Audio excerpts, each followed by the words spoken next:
I will not let the submissions to your diary go unanswered. I will keep the publication going while you are away. It will be ready and waiting for you upon your return. You have my oath. Have you not heard a word I've said? You must leave, this instant. The captain of this ship is a villain and a coward. It will go the worse for me if he catches us together, and I'd just as soon avoid a flogging. Now go!" She paled. "Oh, I'm sorry, I had no idea." She glanced across the upper deck. The captain's huge silhouette advanced, his crisp stride unaffected by the sway of the vessel. Her hairs stood on end. "I love you, Uncle," she whispered frantically. "My prayers are with you." Picking up her skirts once again, she turned and hustled toward the gangway. The captain whistled. An unkempt sailor posted just feet from her took 2 long steps. He grabbed her forearm. "Release me at once," she demanded.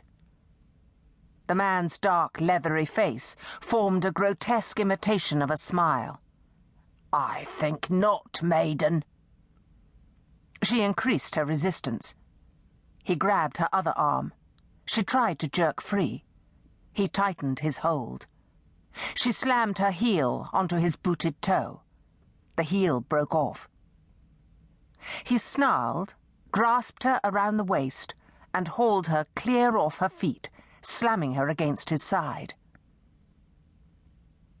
"What's this, Cooper?" The deep voice barely registered in her panicked mind. She could not believe they would be so bold.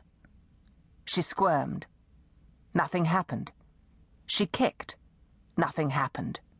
She bit his arm, gagging at the repelling taste of his sleeve. His grip loosened.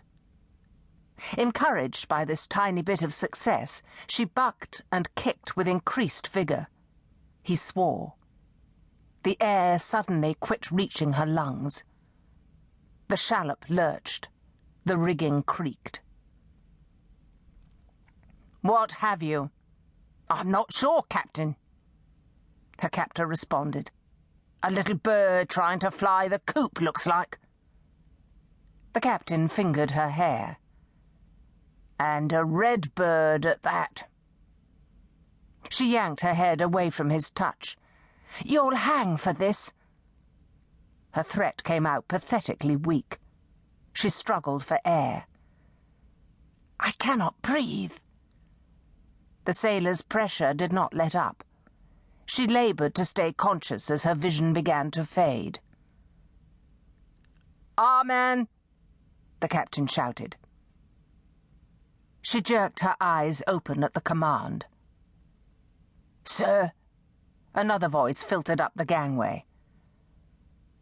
"What conveyances are on the dock?" Her lungs were on fire. She opened her mouth, gasping. A thimbleful of air entered. She needed more, much more. "A hired hackney, sir." This again from the gangway. "Anyone in it?" "Just the driver, sir." Her eyes refused to stay open. Icy prickles bombarded her fingers, toes, arms, and legs.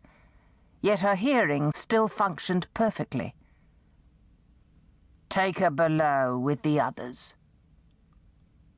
The captain's quiet words produced seconds of pure terror before blackness overtook her.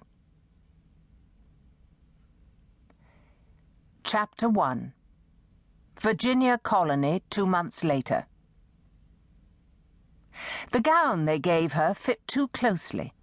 It displayed her figure with humiliating clarity, but perhaps that would work to her advantage. She had lost so much weight, she couldn't imagine any farmer wanting to invest in such a sickly-looking woman. Several tobacco planters had been on board already to examine the cargo. The men stood chained on one side of the upper deck, the women on the other. The men were being sold as indentured servants for 7 or 14-year terms, depending upon their sentence. But the women were to serve a lifetime sentence. They were